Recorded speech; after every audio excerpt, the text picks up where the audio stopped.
Here we have a pre-owned 2019 Ford Explorer. This one comes in the XLT trim level. Magnetic metallic is the paint. And then we have the ebony black premium cloth interior. For the powertrain, we get a 3.5 liter naturally aspirated V6, made it to a 6-speed automatic transmission. And this particular Explorer just has a little over 80,000 miles. But as we come to the front end here, LED headlamps. Really like that design there. Of course, reminds me of the police Explorers that everyone probably sees all over the place. But these had a pretty good record of being reliable. 18-inch aluminum wheels. Power door lock controls, power window controls, power mirrors. Headlamp controls, you get a foot pedal, parking brake, hood release, and then a manual tilt, telescoping steering wheel. But there's our power driver seat with two-way power lumbar support. Want to give a big thanks to Chevrolet Buick GMC of Murfreesboro for allowing me to review this Explorer today. I'll leave a link below in the description. But if you're looking to find the best price on one of these closer to home, click on that second link down below. It takes just a minute to fill out your information, and I'll make sure the local dealers are fighting to get you the best price on whatever new vehicle or used vehicle you might be interested in. I'm sitting back here trying to figure out how to get the seat to scoot back. I can lean it back. It's interesting, but seat back pocket right there. There's one over there as well. Rear AC controls, bottle holders, excuse the lighting, and there's a 12-volt right there. But there's a view of the front from back here. It's pretty dark in here. I don't know if it's just because of the interior, it's getting dark outside, or if these windows are tinted a bit, but there's a look at the third row. A little storage and a bottle holder on the back there.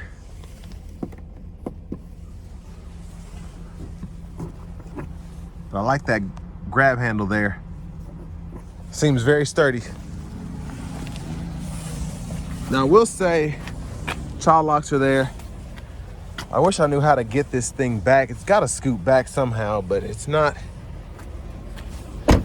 easily accessible. Let me put it that way. It's not where you'd expect it to be. There's a look at the back end there. Rear parking sensors are integrated in that bumper. And there's that dual exhaust. And there we have the trunk space behind the third row. 12-volt there. I will say I'm pretty impressed by the space back here for this to be on the platform it is, to have this third row and then still have really good storage back here. Better than a lot of, like a Tahoe or something like that. I feel like this has better rear space. It's just not as wide. So that's impressive. And then I think there's a way to access the spare right there.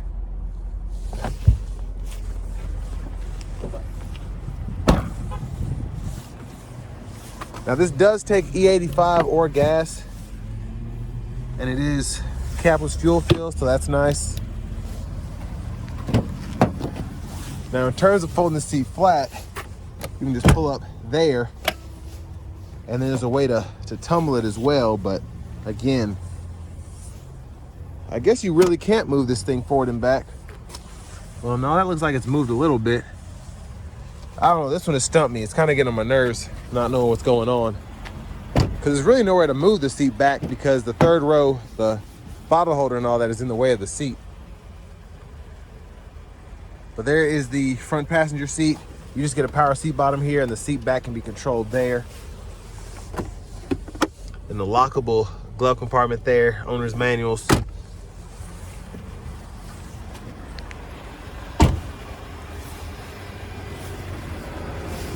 And then we can pop the hood here. And again, that's a 3.5 liter V6.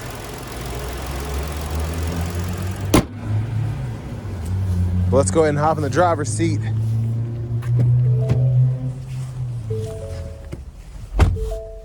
I really like the leather wrap steering wheel. That feels nice. Interesting horn sound. I was expecting better, but whatever. Over here to the radio, this one does have that smaller screen, so you can go through your AM, FM bands there. Sirius is there. You can adjust your sound levels there, and then for media, you do get the USB or the Bluetooth audio set up there. And then you can go through all of your settings here.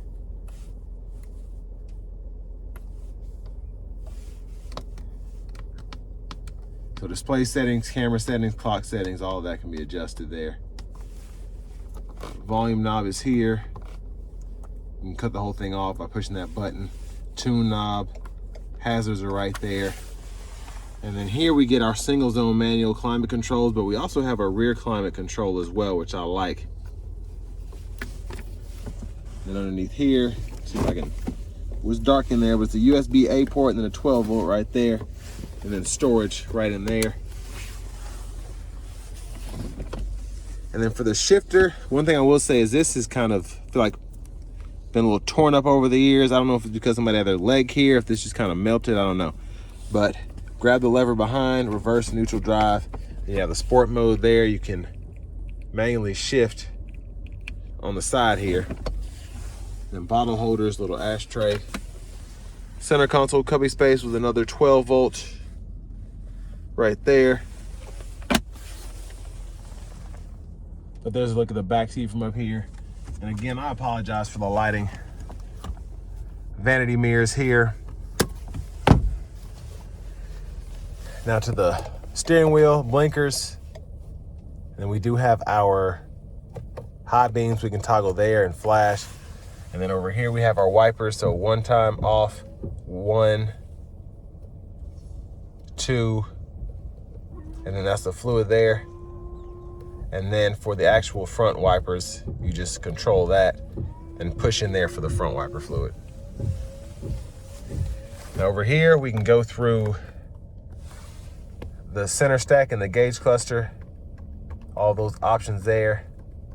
And then in your settings, you can adjust the display,